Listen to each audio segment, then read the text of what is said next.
First, let's go to source material and we're going to do generate. You can also paste your text or find it with an internet resource. Let's do photosynthesis as our topic. And I'm going to keep the target level at 5th grade and the tone informative. Let's add Common Core standards and main ideas for our target standard search. So you can do any region, any standards, and any standard topic, and it will use Google search to find it. Let's pick this. Okay, it's entered the standard, and now we're going to proceed with the length. I'm going to change it to 800 words. You can do any length. Now, we're going to do research with web search. Okay, this will make sure it's using Google search to research what you are teaching about before it writes anything. And it will even show you the sources it's found so you can check them yourself and make sure that everything in those high quality resources aligns with what the text, with what the AI generated. Okay, while we're waiting, I'll show you create a resource panel. You can actually filter the resources with this or find specific ones because there are 22, so that's a lot. So if you do recommended, it basically just shows you some of the core ones available. Let's collapse this so it's a little easier to see. Or I can do all, and it will show me all of them. Okay. You can see there are quite a few resources, right? We've got so many, and it's hard to know where to get started. So that's why I created this button way down below to help you get started using AlloFlow. I'm going to press Plan Full Pack. And now that AI does the heavy lifting for us, of course, we will want to check and verify all of these resources. So you can edit anything, but this is really great for getting started because you don't need to know what all the things that AlloFlow can do to get all of the benefit. So now it's actually going to start generating the resources that we want. And you just have to press this button to get started when it creates the list. So you can see our queue down below, and it shows that right now it's doing the analysis resource. And we'll go down until it's all done with all these 9 resources, including a lesson plan. And there are a lot of things that you can utilize right off the bat, and you can edit anything it creates. So since it's basically going through, I don't want to interrupt it or confuse you by clicking on the resources yet. So let's just go to history so you can see where to find your resources once they're made. Okay, so now that we're in history, you can see resource pack history down here. And I can click on any of them to see what has already been made. So this is going to show up on the right side. Now it's going to disappear as soon as the next resource is generated. So don't be alarmed when it disappears, because you can always find it just by clicking on history and then checking your resource pack history. Once everything's finished generating, I just have to press more and then save project, and it will give me the option to save this as a JSON file, a JSON file. So I'll let you see what that looks like. Here we go. So you would just type in the name of your lesson, press save, and it will be in your download folder. And then next time you use AlloFlow, if you can, by the way, have it be stored on your computer, on your browser, but you don't have to do that if you want to just save a file into your download pack. So either option is viable, or I recommend both. Now, we have a lot of great resources, but we're still waiting a little bit. We're at 4 out of 9. So let's click on more information so you could see some more of what AlloFlow can do. So we've got a lot of great ways to modify the user interface. So I can click on text, for example, and I can change the font family to any of these options. And it will actually change the interface based on your selection. I can even make the text bigger. You can even change the height and letter spacing. So there are a lot of possibilities, and it really is designed to be as modifiable as you need for both diverse educators and learners.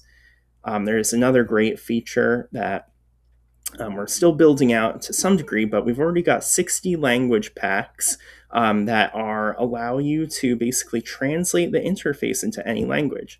So if I pick French, now all these buttons are going to basically change into French instantaneously. There we go. So now that's really helpful because this is not just designed for educators to use. You know, Students can use it, but also their parents. So maybe they want to help create a lesson that aligns with what you're teaching. If they don't speak English, that would be really hard normally, but it wouldn't be challenging if they can put it in their home language. Okay, so let's do it back to English for now. But just know that all of these things are possible. And you also can check out any of these great resources that we have as well. So these are for learners. And you can see, for example, the STEAM Lab. You have some great tools available. So I can teach more about math fundamentals. Let's say I want to go fraction lab. And now you can see that we can manipulate and do practice questions about this topic, and really try out different combinations of things and it will explain in a lot of different ways what this really means.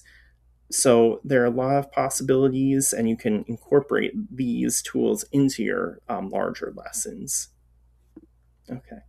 For now, let's go and check on how we're doing. Oh, look, it's all generated. So now I'll just give you a very brief run through, but if you want to stop here and explore on your own, that's perfectly fine. So you can always create more resources by clicking create, but for now, let's see what we've already made. First, I'll collapse this so we have more room. Okay, so this is actually nice to show your handy dandy lesson plan because it basically gives you an idea of how you can use all of these resources. So at any time, you can click on these internal links, and that will actually bring you to the resource, such as this one. I'm going to make this to full screen. And now I can look, okay, here we go. This is a good resource. And there are a lot of things here too. So it all ties together. For example, with the glossary, certain words were found to be key terms. And then if you just highlight the term, it actually will show you both the image it generated and the definition. And this is really handy, especially if you're working with multiple languages, because it will have, the definition in both languages. I can also listen with text to speech. That's pretty high quality. So right now it's using Gemini. You can also have it work with on device with Kokoro, which is an open source text to speech model. So there are a lot of possibilities here, and I'm not going to have time to show you all of that, but you can just get a very brief idea. And once you get everything generated with text to speech, you just send it to your student, and then they can hear the same text to speech that you've generated. Photosynthesis.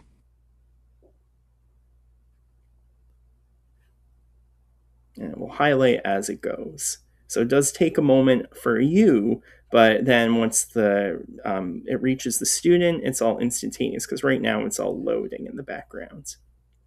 Okay, I don't want to take up too much of your time showing you that.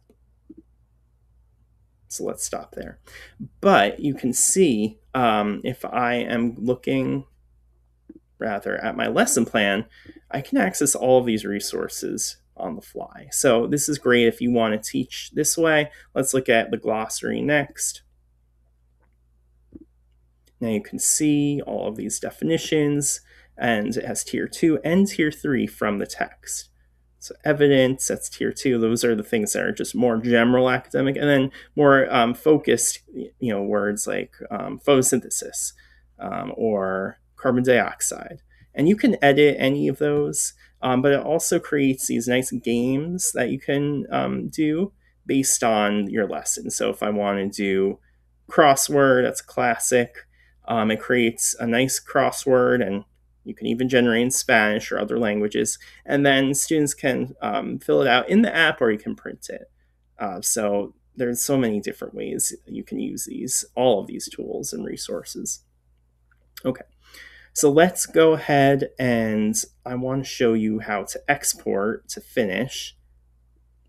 So all I have to do is go more information, and now I can go to documents, and there are a lot of different options. So you can print it all out so that you don't need internet to do this. So if I want to do HTML, you could do that. I'm going to do this because maybe you don't even want the student to be on a screen. That's fine. This can work without any student ever touching a device, just on your own. So now, look, we've got our level text. We've got our glossary images and definitions. And again, this could be in any language. We've even got, a visual organizer and activities. So I won't, of course, show them all of the GIF, but we'll show them that. And you can actually do writing scaffolds, so they can use this to type, and a note-taking template.